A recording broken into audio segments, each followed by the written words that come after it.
1956 to 73, depending on your viewpoint. The causes of the Arab-Israeli wars that followed Israel's formation lie either with an aggressive expansionist Israeli state that preferred war to diplomacy, or with an intransigent Arab front that refused to talk to Israel, wanting instead to eliminate the Jewish state. The Palestinian people were caught in the middle. Israel escalated border tensions in the early 1950s.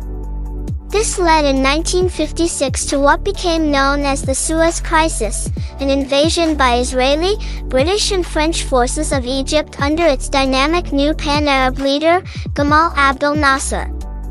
Israelis considered that Nasser started the war by launching attacks into Israel and blockading the port of Eilat. But the war's origins are contested.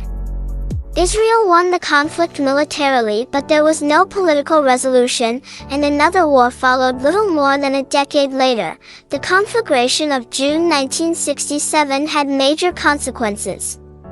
Across 6 days of fighting, Israeli forces destroyed the armies of Egypt, Jordan, and Syria, and occupied vast new tracts of land in the Sinai Peninsula, Gaza Strip, West Bank, and Golan Heights.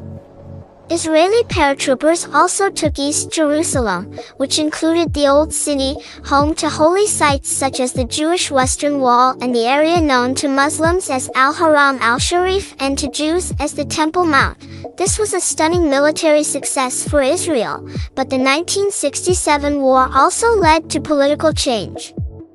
A messianic, less secular, settler-based Zionism grew in the recently conquered West Bank, Gaza Strip, and Golan.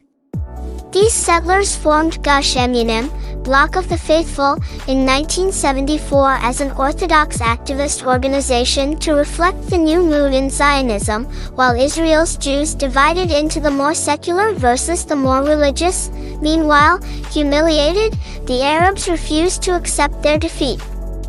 The result was yet another conflict, the Yom Kippur War in 1973, named for the Jewish Holy Day of Atonement, on which Egyptian and Syrian forces attacked. Though this war proved more successful for the Arabs in its initial phases, the Israelis successfully counterattacked. The conflict led Israel and Egypt to sign a peace treaty in 1979. Despite a historic visit to Israel by the Egyptian leader, Anwar Sadat, the issues underpinning the conflict had still not been fundamentally resolved. The Palestinians remained without a state, and their war went on. Indeed, after the peace with Egypt, Israel invaded Lebanon in 1982 to attack Palestinian fighters based there. They remained in southern Lebanon, finally pulling out in 2000 when faced with a new foe in the shape of Lebanese Muslim Shia militia forces such as Hezbollah.